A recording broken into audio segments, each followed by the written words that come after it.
هذه الحلقة سنخصصها لبعض المقاطع التي أخذناها من صفحات وحسابات لبعض الشباب الغربيين تحديدا من أمريكا الذين أعربوا عن تفاجؤهم وصدمتهم بما يحدث في غزة، عن تغير كبير في أفكارهم إلى درجة أن بعضهم اعتنق الإسلام.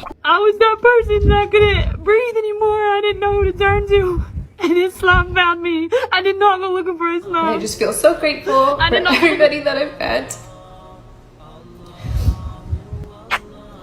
And just not feeling like I'll ever be alone because I have this relationship with God now.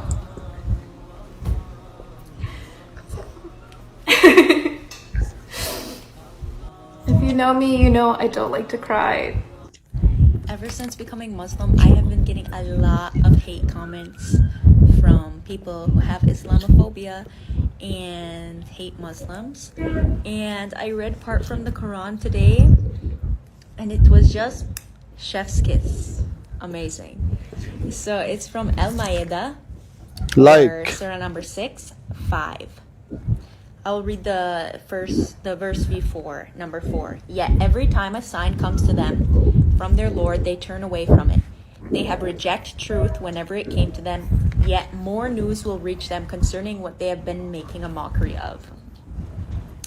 So yeah, Islam is spreading whether you like it or not, and the truth is going to keep coming out, and more people are going to be sharing about Islam, inshallah.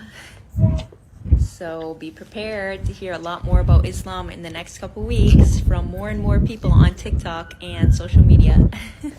Bismillah, let's get into it. Let's see what you're so curious about. 193. You men are not allowed to take back anything you gave to your wives unless both sides fear breaking the rules by Allah. All right, so 191 through 193. So I guess you're curious about probably 191, right? That's what most people try to tell us women, that if we come to Islam, we're going to be oppressed, right? That's what you're getting at? Bless your heart. Let's talk about it. Here's the tafsir for verse 190. Remember that women have rights just as men do in all fairness, though men have been given an edge over them. Tafsir. The edge that this verse refers to is the fact that men are obligated to care for women and thus have more responsibility. This translates into a few seemingly inequitable things at first, such as men who receive twice inheritance of a woman. However, this seeming advantage actually rebounds back upon them, for men are responsible to spend of their money on their family, while women are not obligated to do so. Further, men must pay a dowry to their brides and also support their elderly parents and all other disadvantaged relatives. When Allah specifies that men have obligations, responsibilities, edges over women, it's not referencing our rights to humanity, to fairness, to life, to meaning that we are equal in all aspects of equality. It's talking about equity. In Islam, my husband would receive significant more inheritance than, let's say, if he had a sister. Why?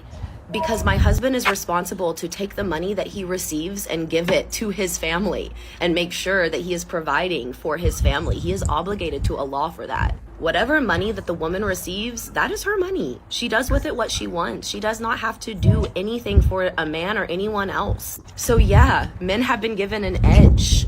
That edge is responsibility. It's additional obligations. It's to be uplifting and upholding women. That's what that edge is. So no, you cannot twist my religion. You cannot twist the words of Al-Quran to make me fear my religion or feel less about who I am within it. I want to preface this by saying that I'm not Muslim, I'm Jewish. But I've noticed something, and I'm sure a lot of Muslims have also noticed this, that through, this entire thing with Palestine, so many more people are learning about Islam, and so many more people are reading the Quran. I've read the Quran. I love the Quran. I think it's a beautiful piece of text. I think that it's wonderful, and it has so much incredible history in it, just like so many different spiritual texts and I know I'm going to lose a lot of followers with this one, but oh well. I want to convert to Islam. I've wanted to for a long time. And only because I don't have the right resources and I haven't gone through the process have I not fully converted. And when I told my friends that I wanted to convert, who lost a couple of them. And when I told my family I wanted to convert. She's joining a cult. But let me tell you something. Growing up in this world with no religion, no guidance, it didn't do anything for me, okay? Oh, those poor oppressed Muslim women in their hijabs. Go ask them about their lives. Everybody needs guidance, and I decided to go with the religion that I feel is going to. I gotta do this. I'm trying to do this without crying. But you guys, we can't forget about how important Islam is. We can't forget about how important Islam is. I was that person that couldn't breathe anymore. I didn't know who to turn to. And Islam found me. I did not go looking for Islam. Allah sent me a gift through a gift. Like. Please don't ever forget about how important Islam is. All the Muslims, you were chosen. Allah gave you Islam, and it's a test. Don't take it for granted. Alhamdulillah. Muslims didn't laugh, they didn't enjoy their lives. I thought they were unhappy and lived boring lives. So when I came to know Muslims, I thought to myself, wow, these are normal people. They just have different beliefs. And I realized I knew literally nothing about Islam. I wanted to educate myself on different world religions, particularly Islam, but I have done a lot of research on other religions in the process. I went to Amazon and I ordered a bunch of books. Not a bunch, like 3. I literally could not stop learning more. I realized how beautiful the true Islam is, rather than just blindly believing the negative stereotypes of Muslims that is so prevalent. And recently I decided I wanted to finally convert to Islam, but I converted because I knew it was right for me. I'm a person of logic, and it would have been very illogical of me to not convert after having read the Quran and like learned the true Islam.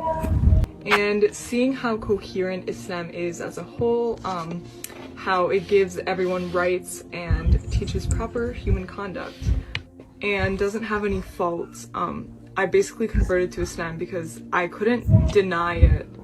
So alhamdulillah for Allah's guidance. I still have a long way to go, but وقبل نومك ارفع يديك متضرعا إلى الله ثم قل اللهم بحق قولك ليس لها من دون الله كاشفة اللهم اكشف عني كل بلوى يا عالم كل خفية ويا صارف كل بلية اللهم أغثني أدعوك دعاء من